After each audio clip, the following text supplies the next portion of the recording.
Hello, and thank you for joining us here on the Neutral Zone. I am Phil Milani, joined as always by my trusty sidekick, my partner in crime. Really, the best way to describe this person is my everything. You guys know him. It's at Eric Dalala. Phil, thank you for that kind introduction. It's much appreciated. I do that every week, in case you were wondering.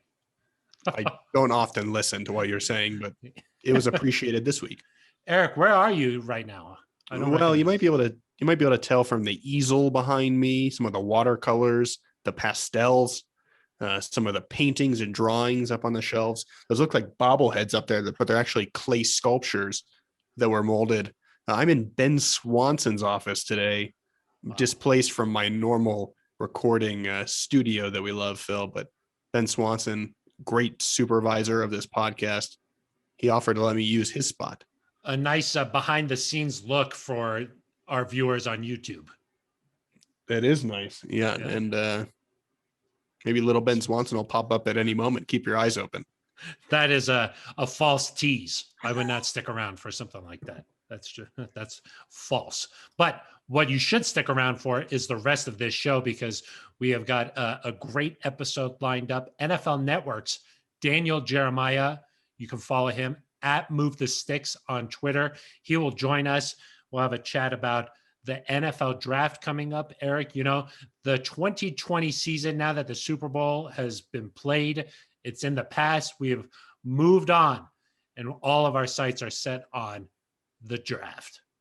We'll have a chat. You're like a 60-year-old dad from the 1940s says, "Son, let's go have a catch." Yeah, let's have a chat. Yeah. How do you like that. do conversation? Is that better? I would just say we chatted with. Not have a chat. Yeah. Way different. Yeah. Good point. We'll dive into some news that we got here on this Wednesday. Just a little bit before we started recording the episode, found out that the Broncos have parted ways with A.J. Bouye. So what does that mean for next season at cornerback? You know, do the Broncos now have a glaring hole there on the defense at that position? Yeah, big, maybe the biggest question mark, Phil, on the team besides the quarterback position, obviously. Yeah. And then we'll wrap things up by talking about the Super Bowl. Did the Tampa Bay Buccaneers, did that defense provide a blueprint for the Broncos and other teams around the NFL on how to slow down Patrick Mahomes and that Chiefs explosive offense? Eric, they did not find the end zone in that game. You know, we spend so much time talking about how it's important to score touchdowns against the Chiefs, that settling for field goals doesn't really matter because they could flip the script so fast. Turns out they only scored 3 field goals. Yeah, if anyone listening to this podcast is in a hurry and they don't have time to listen to everything else and they just want to know, like, is there a blueprint? The answer is no. And so there's your answer. You can now turn this off. If you want to keep listening. I disagree.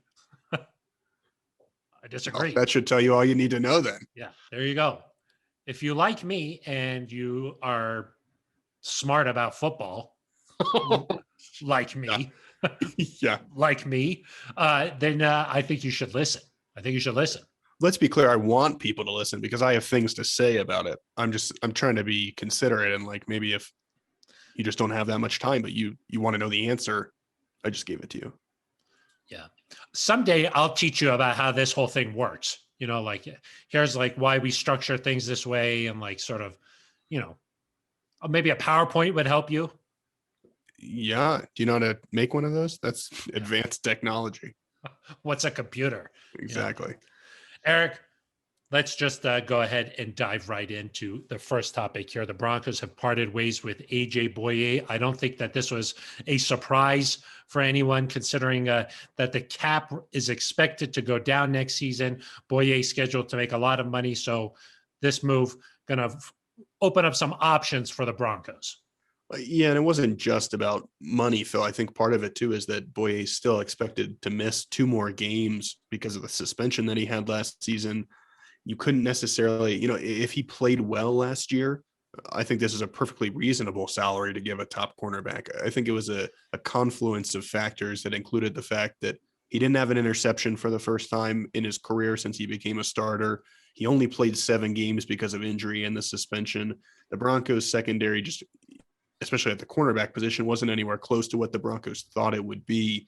And so just too much of a chance to kind of bring him back, which is unfortunate, Phil, because I think the potential there was really great. The Broncos had kind of needed a guy that could force turnovers, could get interceptions. Bouye seemed like he could be that guy. It didn't quite work out. And like you mentioned, Phil, because of the circumstances with the salary cap, this was a move the Broncos needed to make. And I think that there was a lot of expectations on Bouye last year when the Broncos made the move to bring him in. He's a Pro Bowl kind of guy, an 8-year veteran now, 14 career interceptions. I think that the expectation was that he would be able to come in and go head to head with some of the top wide receivers in the NFL that the Broncos were going to be facing. And, that never quite materialized out on the field. The Broncos obviously brought in, drafted a 3rd-round pick, Michael Ojemudia, last year. He got a lot of valuable playing time, but now this move for the Broncos creates some space there. Who's going to guard the top guy? Who's going to guard Mike Evans? Somebody big. They don't play Mike Evans, but somebody from that sort of that mold. Who's going to guard Mike Williams? Who's going to guard these type of players? There's a question there for the Broncos. Who's going to guard Terrell Owens? Who's going to guard Jerry Rice? That's kind of what you're saying. They don't play those guys either, but who Brandon would? Marshall. Yeah. Demarius Thomas. You just who's going to guard these? Just went from Jerry Rice to Brandon Marshall. Big wide receivers is who I was. That's why I'm not sure if you were following that. I really wasn't. I'm not I'd be impressed if anyone was following that, but no, I think I was thinking about last year, to be fair. That's what I was thinking about. The decisions are maybe not done yet, because if you decide Michael Ojemudia is one of your starters, that you trust Bryce Callahan to be that nickel guy when you have 3 corners on the field, then maybe you feel the need that you get one guy in free agency or one guy in the draft, and then maybe get a depth piece. That could be one path, and we don't know yet what George Payton's evaluation of Michael Ojemudia and Bryce Callahan is. Bryce Callahan did take a pay cut last year. It'll be interesting to see if maybe he does something similar this year, given that, again, he has not completed an NFL season in his career. The more interesting thing, Phil, will be what happens if George Payton decides Michael Ojemudia is not a starter on this team, or Bryce Callahan cannot be counted on to be a starter on this team.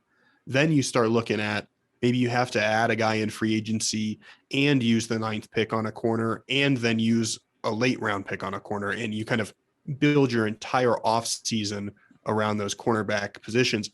I'm kind of the opinion, Phil, that it's going to be closer to that second option, where maybe you decide Michael Ojemudia is a good depth player, but maybe he's not a top level starter. And so it really wouldn't surprise me if the Broncos try to get 2 high level players at the cornerback position this offseason.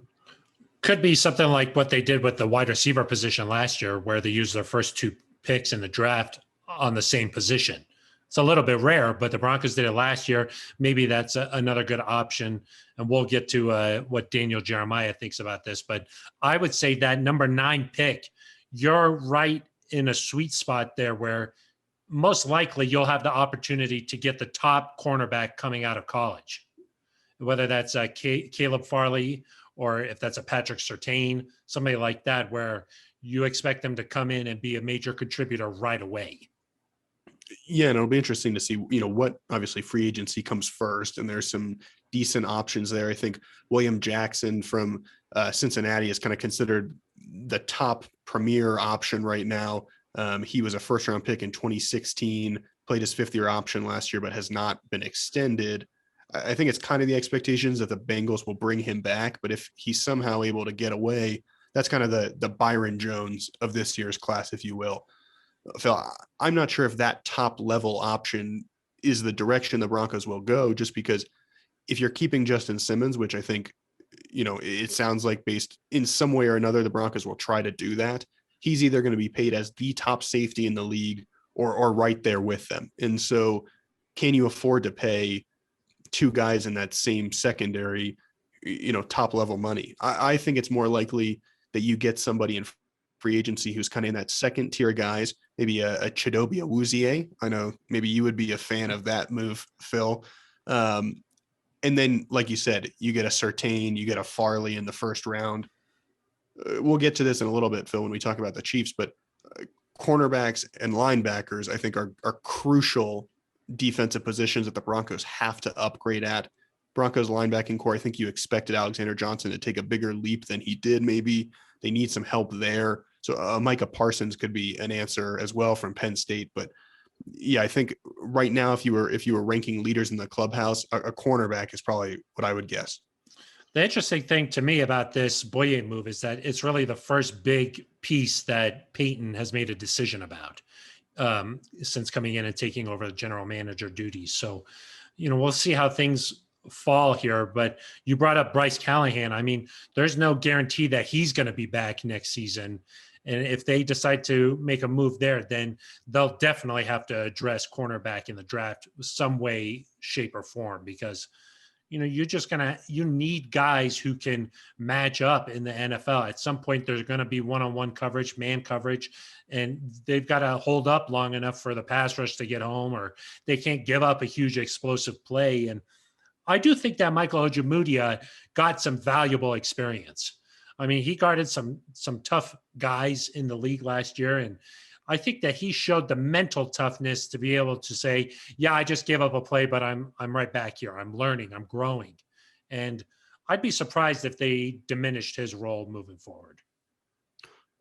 Yeah. I mean, I think his role at its best, or intended role at its best, was as the third cornerback. They never intended for him coming into the season to be the number one guy. I think they were hoping he could be a guy that could match up on the second wide receiver, or the team's number 2 or 3 option, depending on how they line up. And I think he showed enough to do that. If I had to pick like a perfect scenario, Phil, I would say Bryce Callahan returns, or maybe a restructured deal, which he's shown some openness to doing in the past, because when healthy, Phil, I think he's been really good. He was almost, if he had played a full season, arguably would have been my defensive player of the year. He made some big plays, was really good in coverage, brought an added element that they didn't have a year ago. So it would bring him back, maybe add a mid-level to upper to mid, but not top tier like William Jackson type in free agency, and then use that first pick on a top corner that you think can be a number one guy. And then you have guys like Michael Ojemudia, you have guys like Isang Bassi that can be kind of those second level depth pieces. And all of a sudden you're in a good spot from a depth position because they were starters a year ago. And so they do have that experience. But I just think on a week-to-week basis, a guy like Patrick Surtain or Caleb Farley probably has a little bit more athletic ability than a Michael Ojemudia in terms of being able to cover these top guys. With the Super Bowl 50 anniversary coming up having come and passed from last weekend, got a chance to really look back at some of the old video from that no-fly zone. And that grouping in the secondary there was really constructed well, because you had your top guy in Aqib Talib.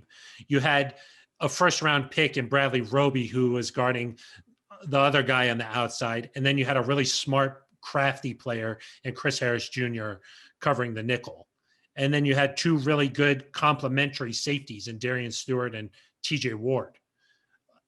If you want to think about that mold and try to apply it here with this Broncos team, I think the safety position, if they can bring back both Justin Simmons and Kareem Jackson, I think you're set there. That's a pretty strong. Which is no guarantee. Yeah. To be fair. Definitely no guarantee. Even though I heard that Kareem Jackson is out doing some recruiting for the Broncos. It's true. Sort of interesting there. But if you want to consider Ojemudia as that Bradley Roby type of role where he's guarding the second option on the defense, you've got the smart, crafty guy in Callahan guarding inside. If you can draft with the 9th pick a guy who's in the mold of Aqib Talib, then I think you're talking about a pretty legitimate secondary. Yeah, I mean, I think Roby benefited from the fact that he was able to kind of just focus on those. He would just focus on coming in on the nickel defense and could be a playmaker. So we saw that even more in 2016 as he got more comfortable. he would make these big plays, these pick sixes, these interceptions. We need to see more of that from Michael Ojemudia before you say like he's a guy that can fill that role. And granted, the secondary doesn't have to be that good, Phil. That was, we think, one of the best secondaries in the history of the game. But you're right in that you want somebody that can fit in the slot, somebody that can match up against a tall physical receiver, somebody that can cover a quicker, craftier type guy. You need all those pieces. And it'll just be interesting to see the direction George Payton goes in, because he's really got the chance here he could choose to just make a tweak here now that Bouye is gone, or he could overhaul the whole secondary. Really, I mean, I would imagine Justin Simmons is back, but Kareem Jackson, he's got a team option this year. Like we've mentioned, Bryce Callahan, he make a lot of money. Ojemudia is a third round pick, so you've got some invested in him, but not a ton. I mean, you could foreseeably, if George Payton wanted to, the entire secondary could turn over pretty quickly. Yeah. And I mean, we got a glimpse of that at the end of last season when Bouye was out with his suspension. Callahan was hurt. St. Bassie was out hurt. All of a sudden there was like the closet's bare, and Will Parks is out there guarding wide receivers. The cupboard's bare. I was close. You were close. The cupboard I almost didn't stop. I was like, what? Oh, that's good. The cupboard was bare, But Ojemudia and Bassie could be those nice reserve pieces, so that instead of having to turn to, gosh, I can't even tell. Kevin Tolliver, I think, was a guy who played. Yeah, you've never even heard of these people. Parnell Motley played. Like, instead of having to turn to those types of options, maybe you go to an Ojemudia or a Bassie in a reserve role. Exactly. I think that no matter what was going to happen this offseason, they needed to address that position. And then now that they've parted ways with Bouye, now it becomes more of okay, obviously we're going to have to commit serious resources to this, whether it's in free agency with money or a high round draft pick. It's going to be a priority, I think. And I think that you'll see how well Payton works with Vic Fangio, because if you're trying to address some defensive needs, we know what kind of cornerback Vic Fangio likes.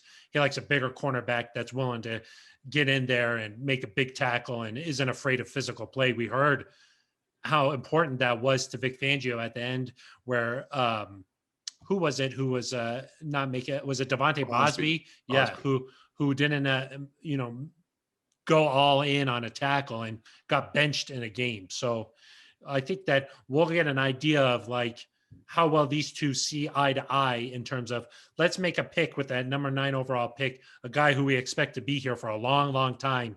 Let's see how that meshes with what Vic Fangio likes to do. Yeah.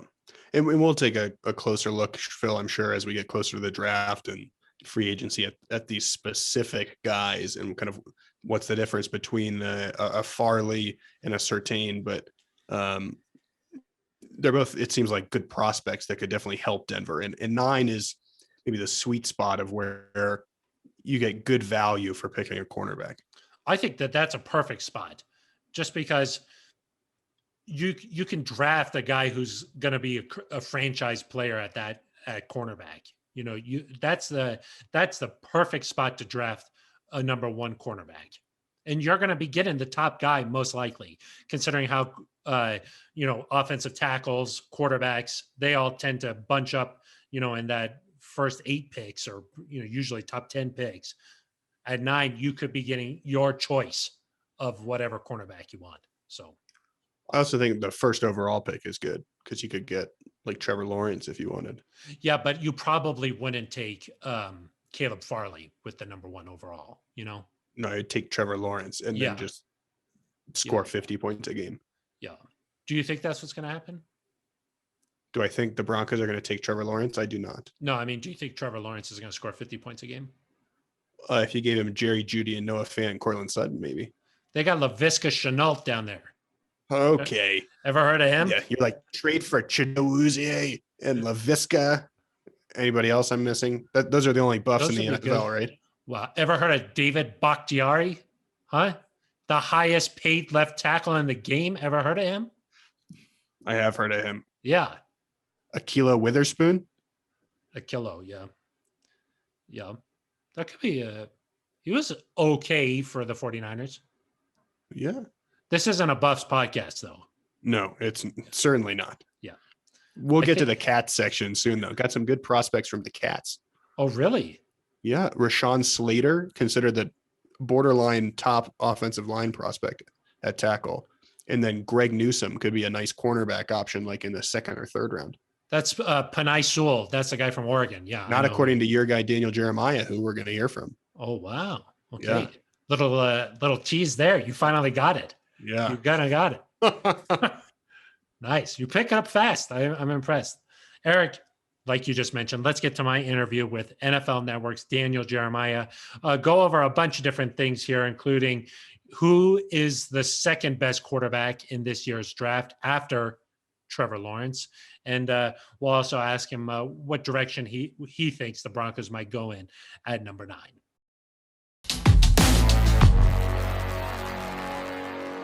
Daniel, thanks so much for taking some time to chat here. I know this is a busy time of year for you. Normally, we're getting set to go to the combine. Of course, that's not happening this year. How much of an effect do you think that's going to have on the teams and the prospects?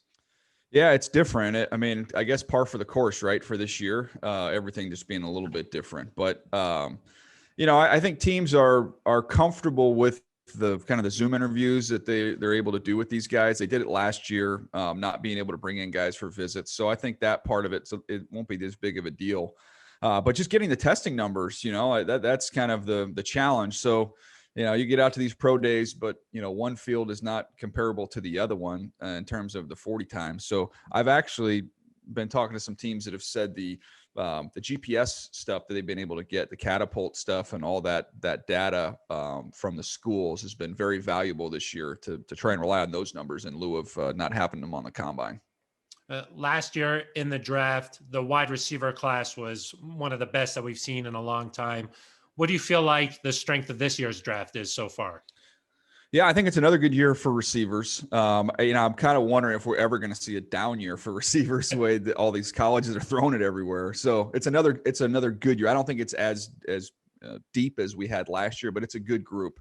And then you think offensive tackle this year, there's a lot of depth there.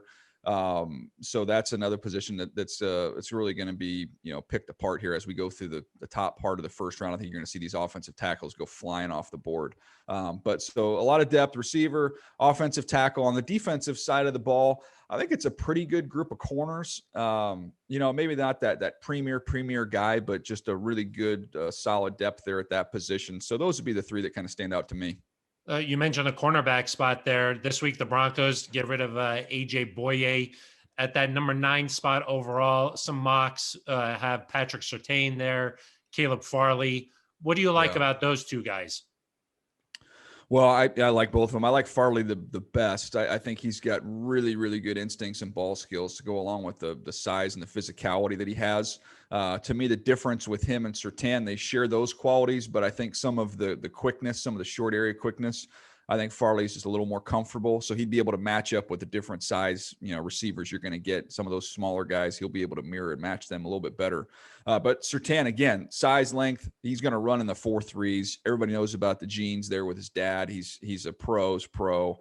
So he'll be ready to play right away. I think both those kids are pretty much locks to go in the top 15 and should be able to step right on the field and go.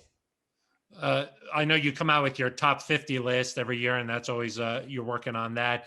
At the number 9 spot where the Broncos sit, you have Micah Parsons there, the linebacker from Penn State. After seeing what guys like Devin White, Levante David did in the Super Bowl, what do you like about Parsons? Well, you start with the ability to run, right? You saw that in the Super Bowl. If you can't run at linebacker, it's going to be hard for you right now. It's at a premium. So he can really, really run. He's big. I mean, he's 240 pounds.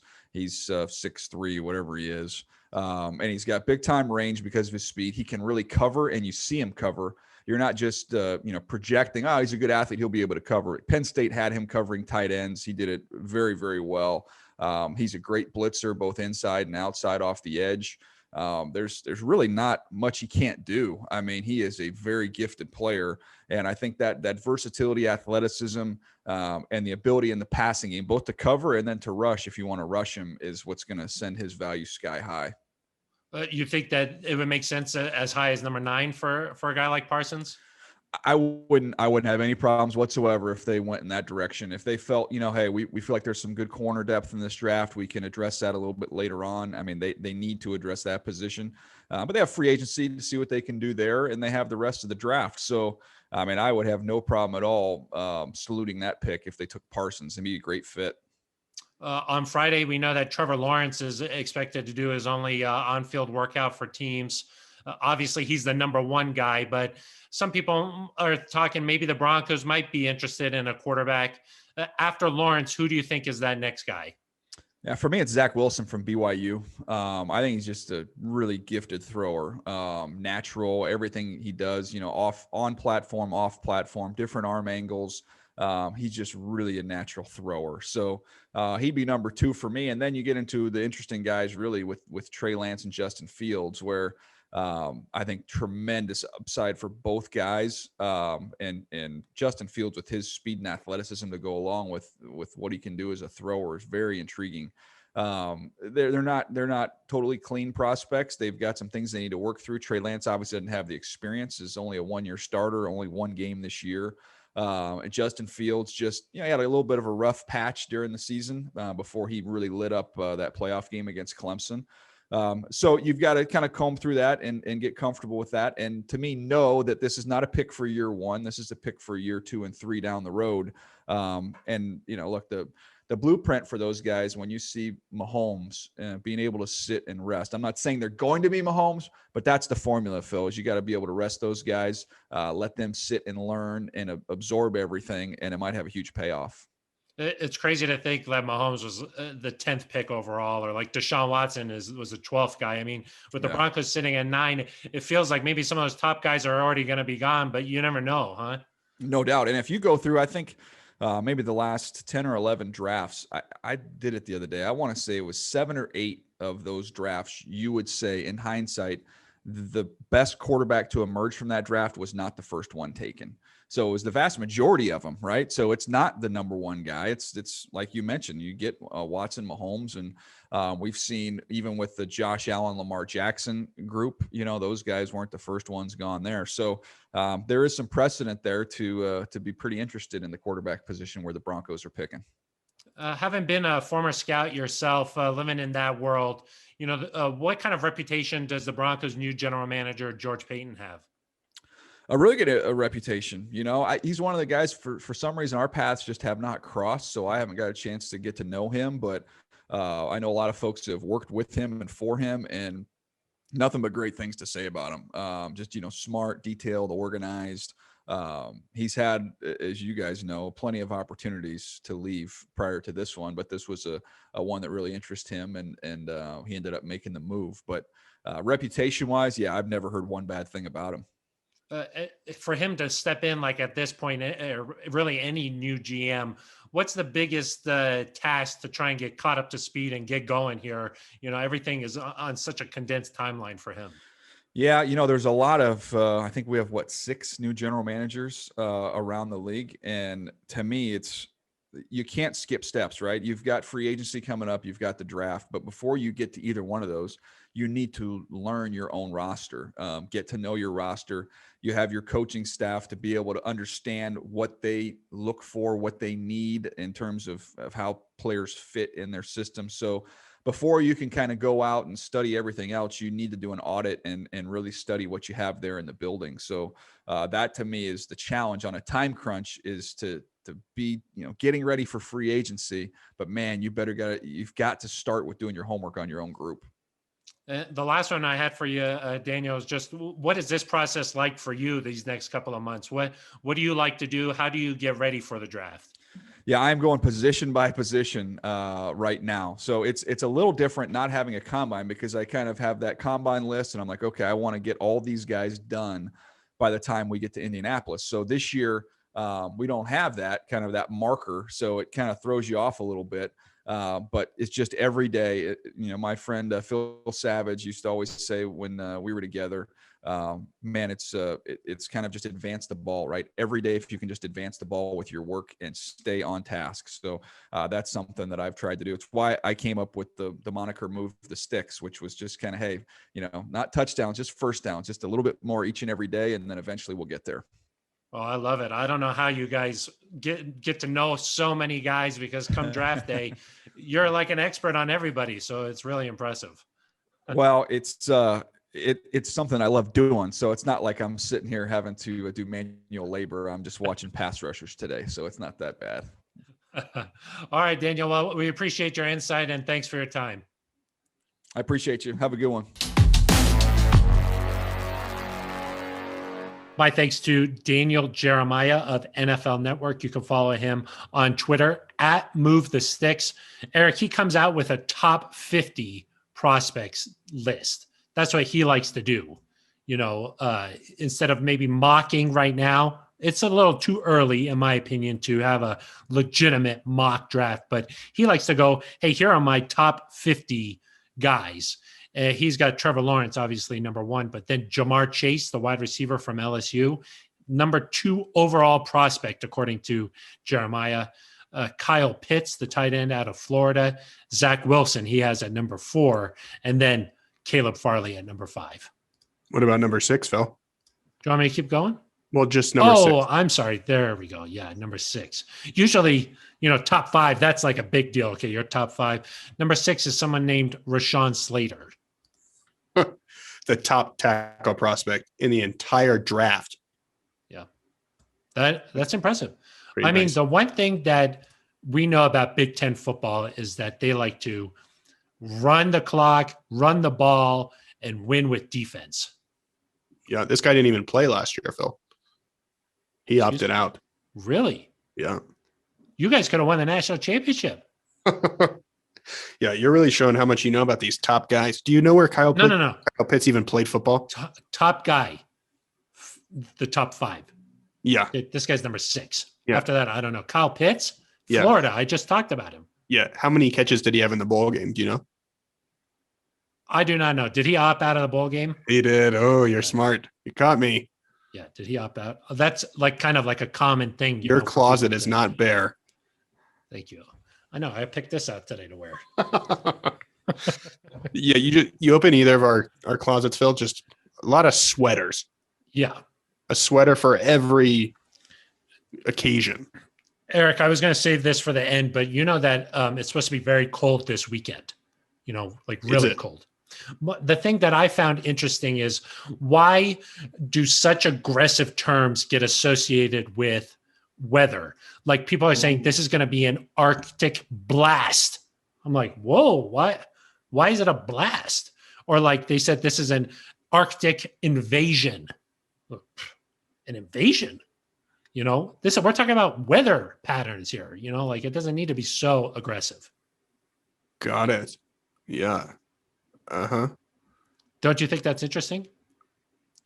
Never really thought about it before. Okay, good talk. Is your fern going to be okay? Oh, it's fake. Sorry, I forgot. No, that's real. Yeah, see how it's bending toward the sunlight? Eric? Drooping. Yeah. It's bending. Not a droop. What's the difference between a bend and a droop? Droop has negative connotation, in my opinion. Got it. Yeah. I see. Eric, so one more time here. Thanks to Daniel Jeremiah, but let's move on to if we think that the Bucs provided a blueprint, Eric, I think that there was so much hype about Patrick Mahomes, Tyreek Hill, Travis Kelce, and rightfully so. They, took care of the league all season long. The starters only lost 1 game to the Raiders. They put up big numbers, and we're expecting Mahomes versus Brady. We thought this was going to be a high-scoring affair, but just 9 points for the Chiefs. So my question is it possible for other teams to look at what the Bucs did and say, let's try to design our defense this way? In like a fantasy world, yes. I think in a realistic standpoint, no. Just because I think so many things had to go the Buccaneers' way in order for them to play that way against the Chiefs.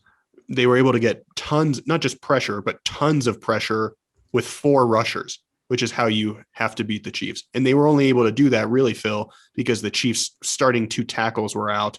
And of course their starting guard who opted out before the season to go save lives with COVID. So they essentially didn't have 60% of their offensive line.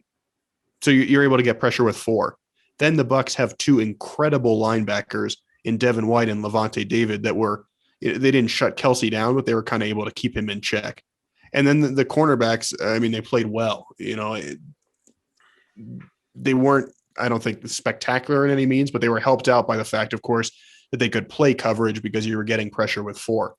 So when I talk about like in a fantasy world, if you're able to build a defense where you can get incredible pressure with 4 guys and you have 2 star-studded linebackers and you have good guys in the back end, good safety play, then sure. And the Chiefs are down their top 2 tackles, then yeah, you've got a chance to hold the Chiefs to 9 points. But I just think from a realistic standpoint, 1, it's really hard to build a defense like that.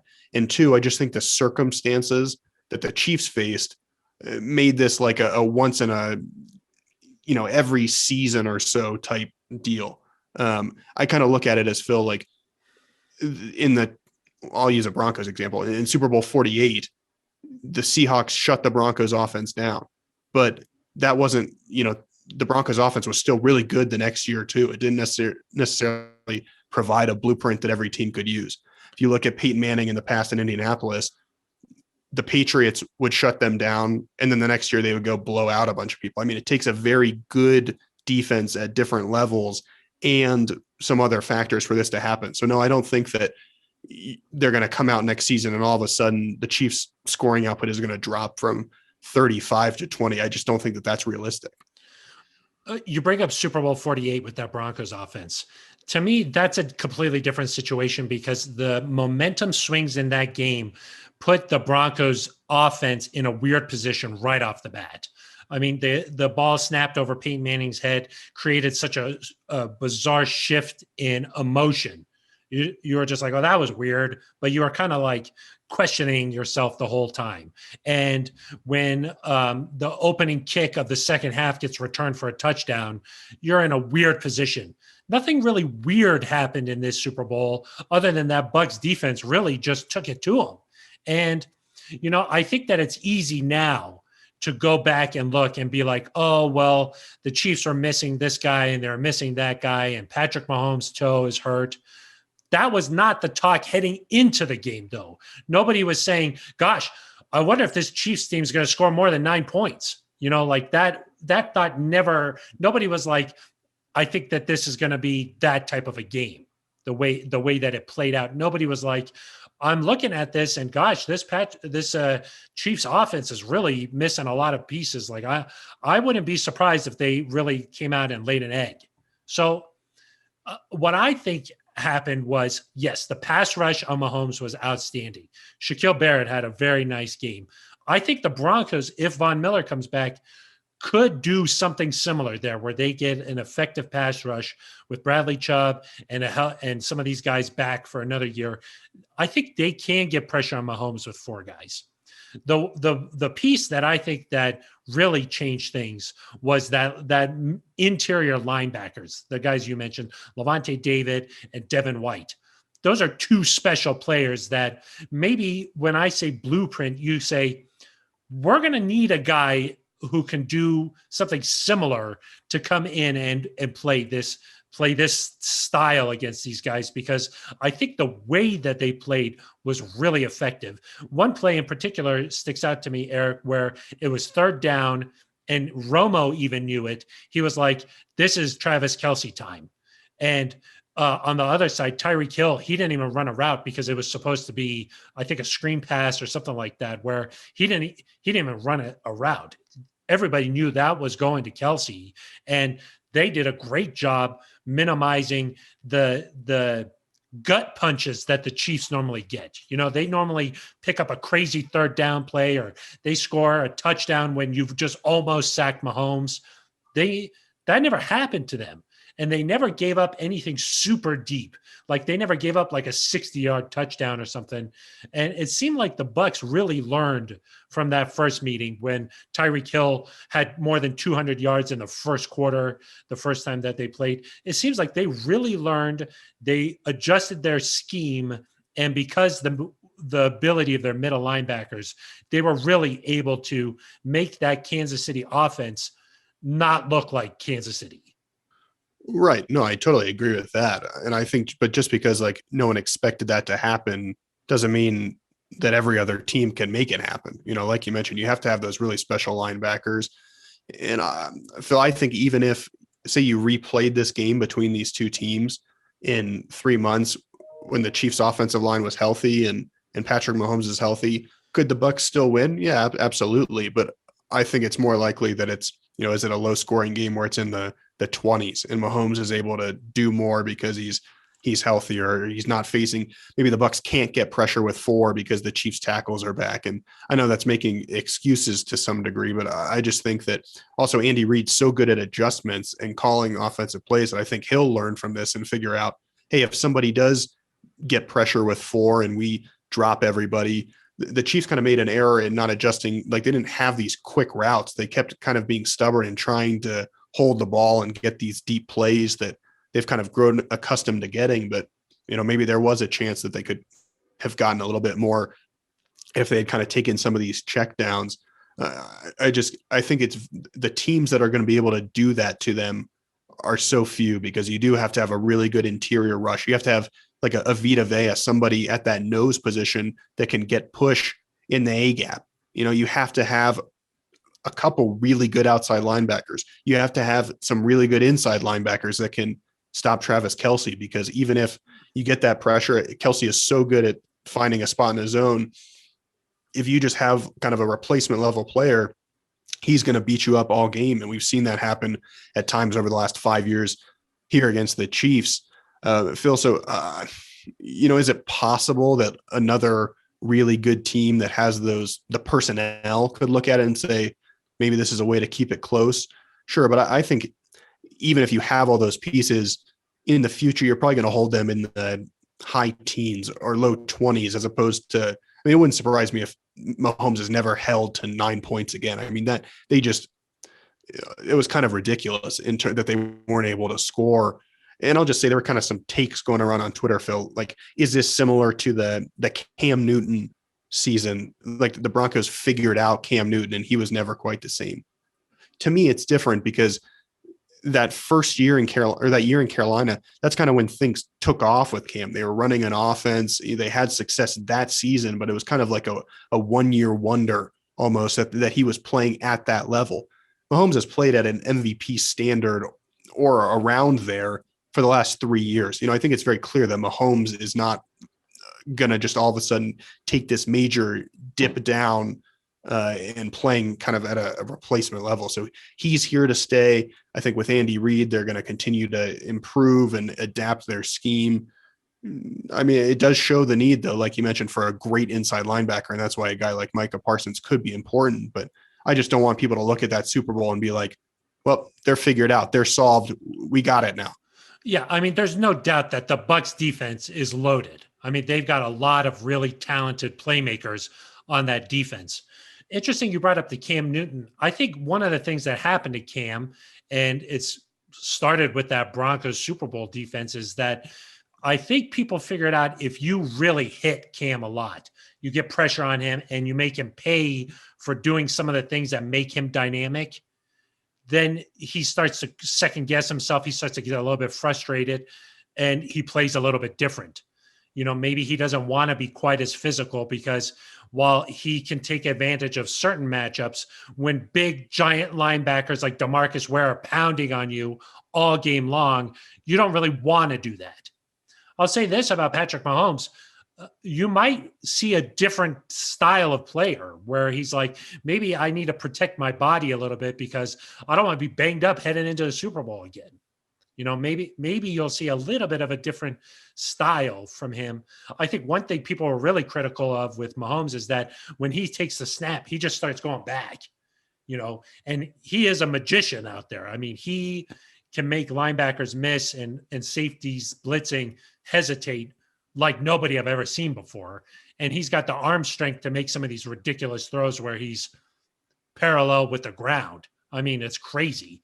But I think that if you're just looking at a purely football standpoint of it, you might say, hey, you actually should probably step into the pocket here, or like, hey, you might not be able to do all of these things come year 20, like Tom Brady. Maybe you should try to start thinking about adjusting your game so that you can have longevity, your body can stay healthier, and we're not talking about an off season full of rehab and surgery.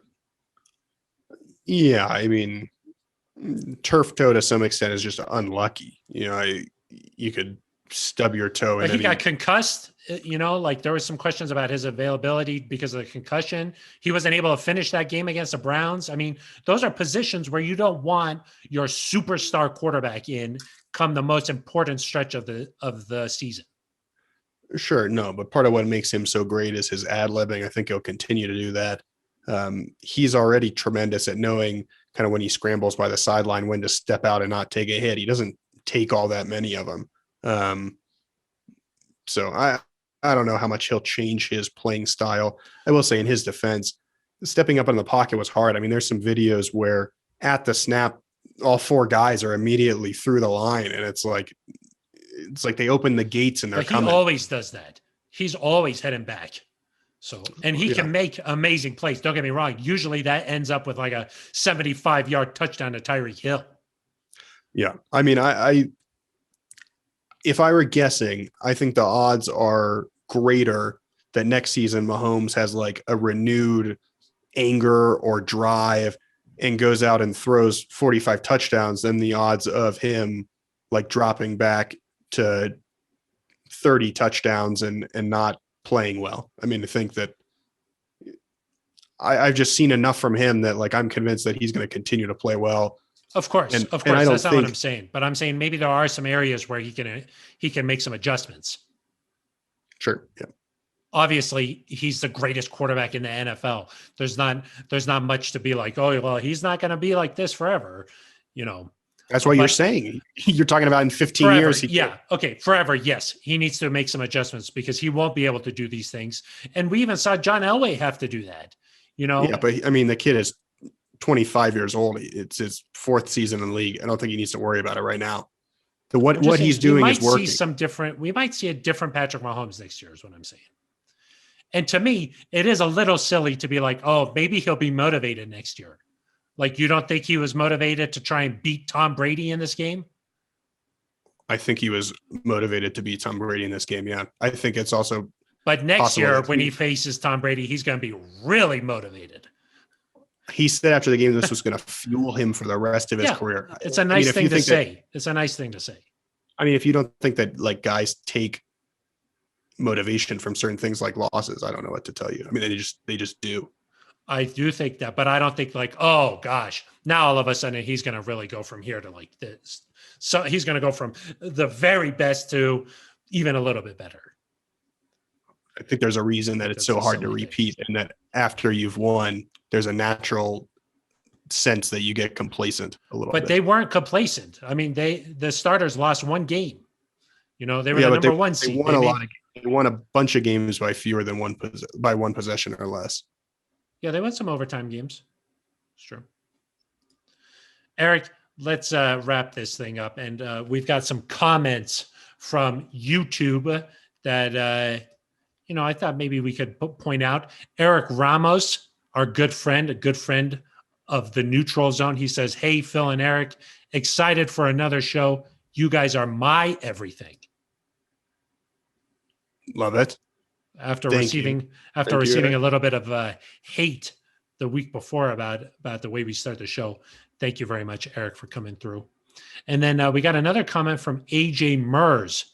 He says Randy Gradishar greater than John Lynch, which, Eric, I know that we've had a chance to go over who we think might be next in line in terms of Broncos going to the Hall of Fame. Yeah, I mean, listen, we don't need to degrade or denigrate John Lynch for the sake of saying that Randy belongs in the Hall of Fame. I think we all believe that Randy belongs there. It's a different process. John Lynch was still a modern era candidate, which means that 5 of them a year go into the Hall of Fame. It's a much easier process to be a part of. After you've been out of the game for 25 years, you go to that seniors pool. And with the exception of a couple years ago when they put 10 guys in, 1 or 2 a year go in every year. And so it's much, much more difficult. That's not to say that Randy Gradishar doesn't belong in the Hall of Fame. He's a former defensive player of the year, had a bunch of Pro Bowls. I mean, was the leader of that Orange Crush defense.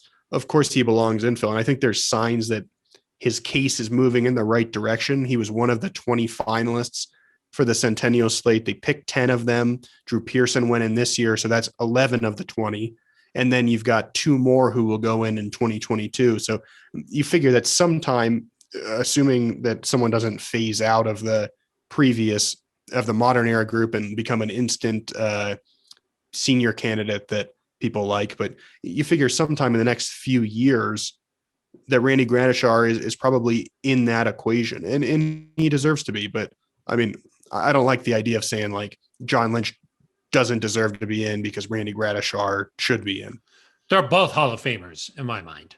Yeah. I mean, the fact that Randy Gradishar did not get in during that Centennial slate where they picked 10 guys is mind-boggling to me.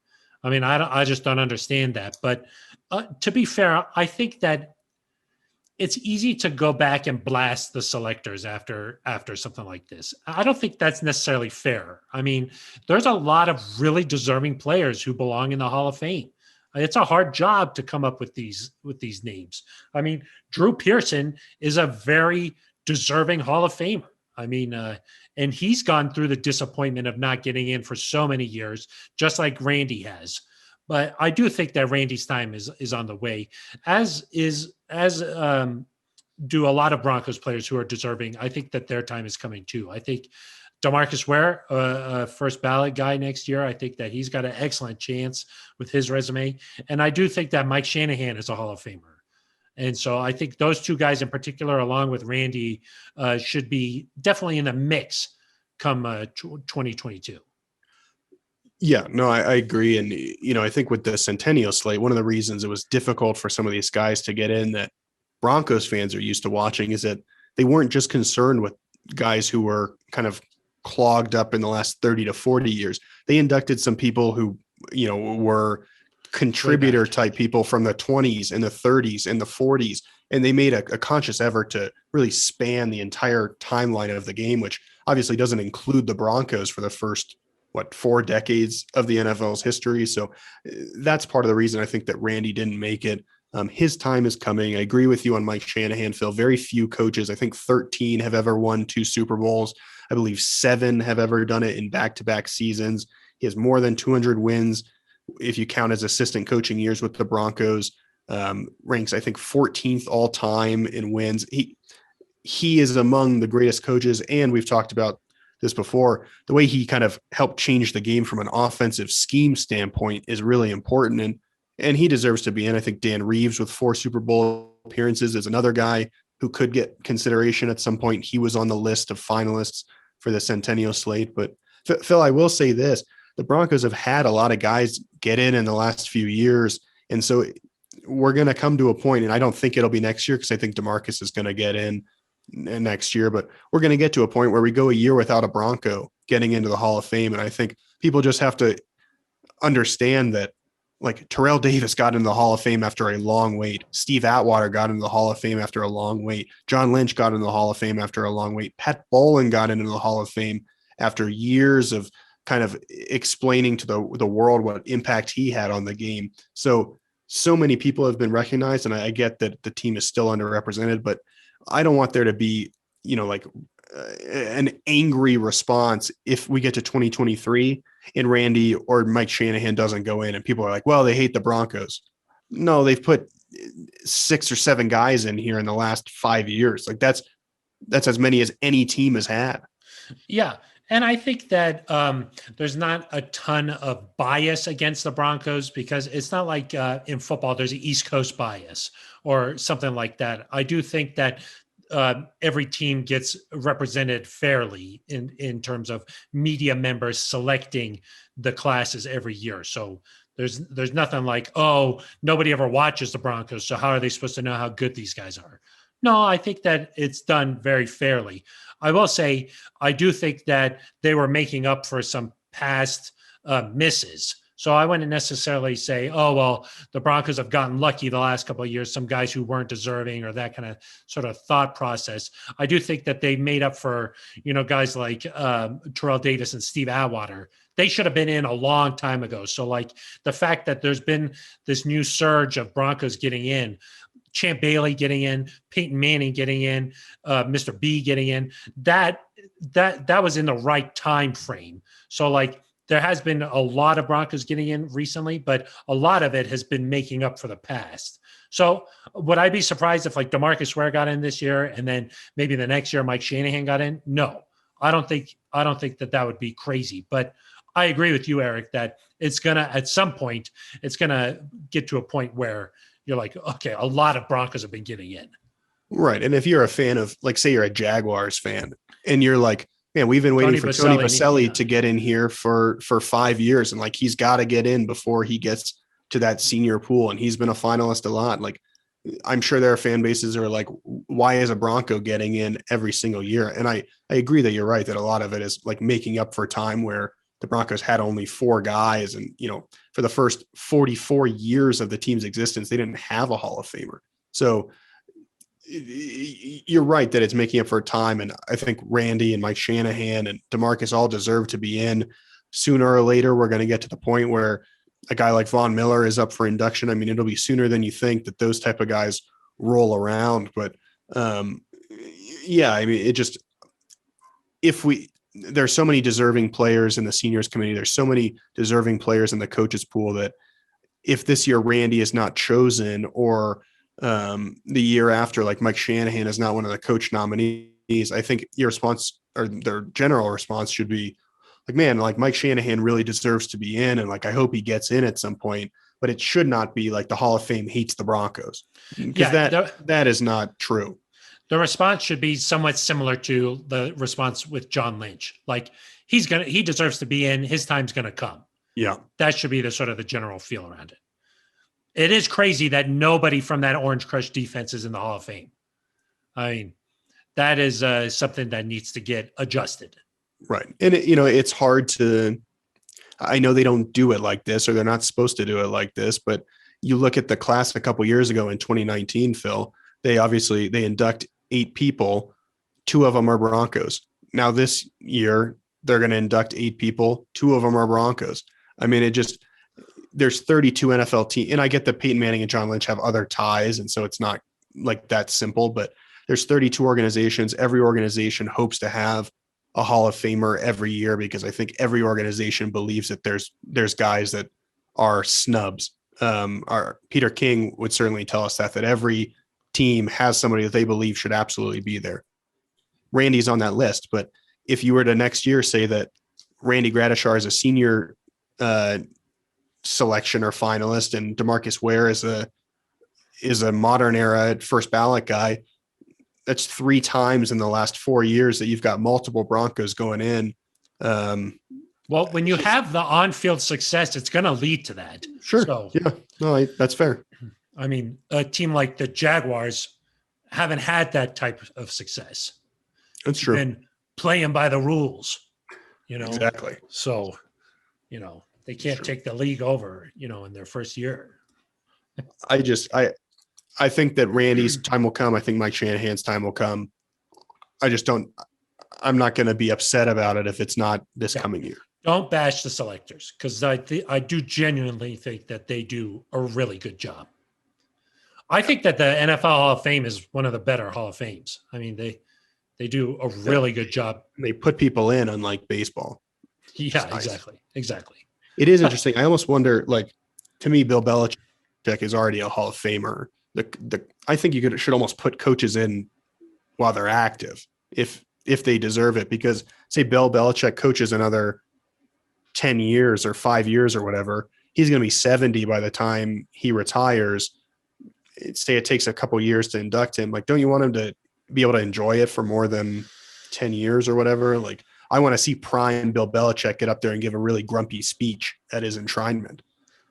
You think that's different than players, though, huh? Just, I mean, Well, what if a player has like Tom Brady could go in next year and nobody would blink an eye? Well, I just think the odds, like a player is not going to play until they're 65 years old.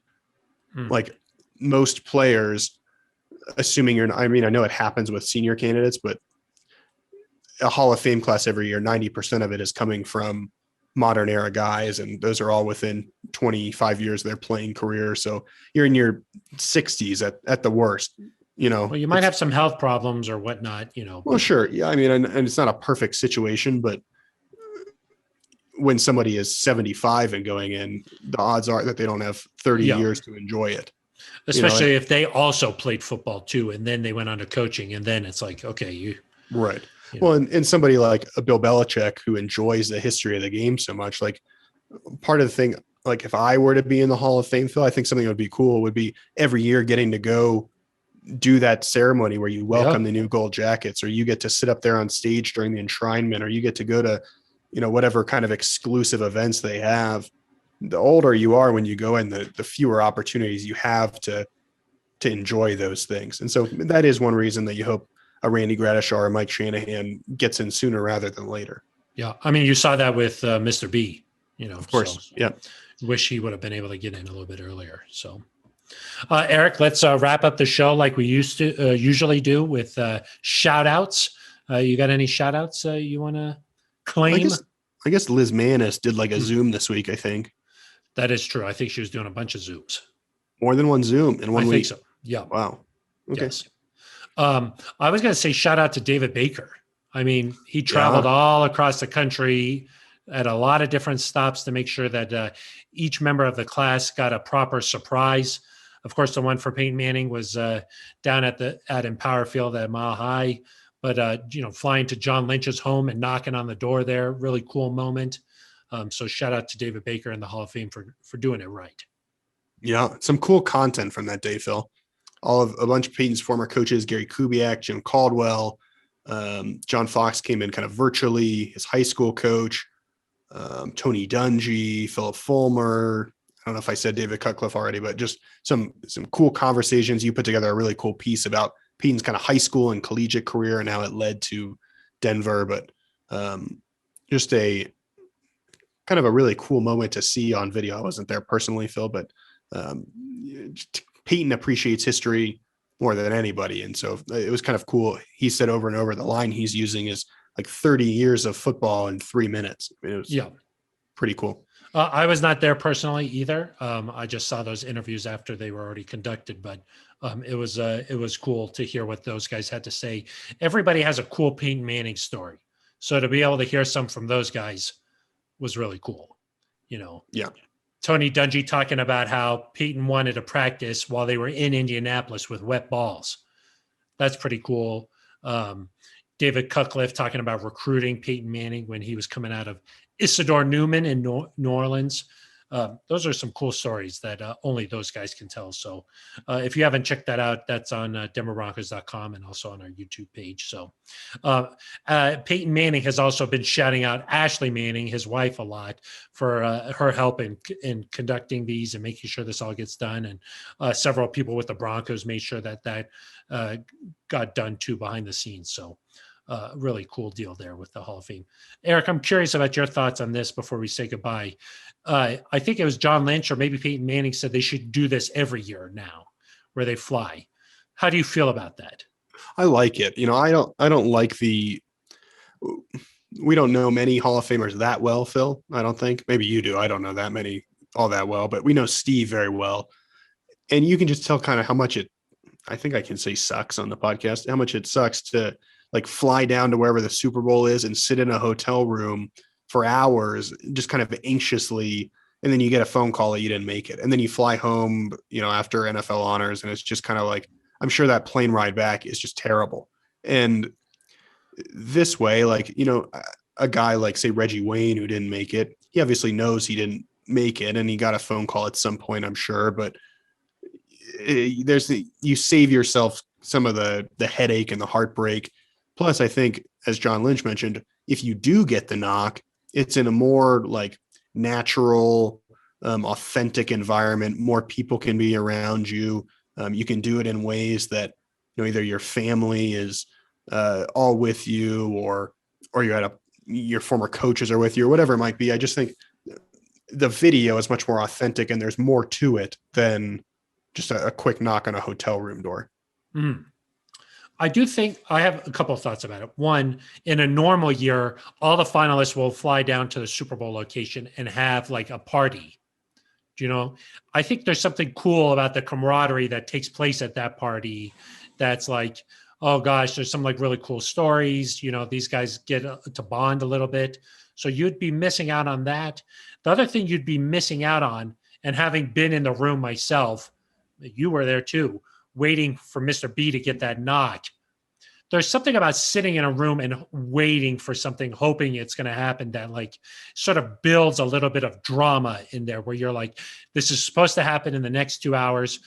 And sort of, you're just on edge the whole time. You don't really get that with this, but I agree that it sucks to be sitting in a hotel room and get a phone call instead. And you're just like, oh. So there's like a give or a take there, because you're like, okay, like my family is going to be in the hotel room too, so like it's still special, but there was something cool about sort of tricking these guys and like having them be like, Charles Woodson was sitting there filming an interview, and then all of a sudden David Baker's there. Like there's something cool about seeing them in their own element.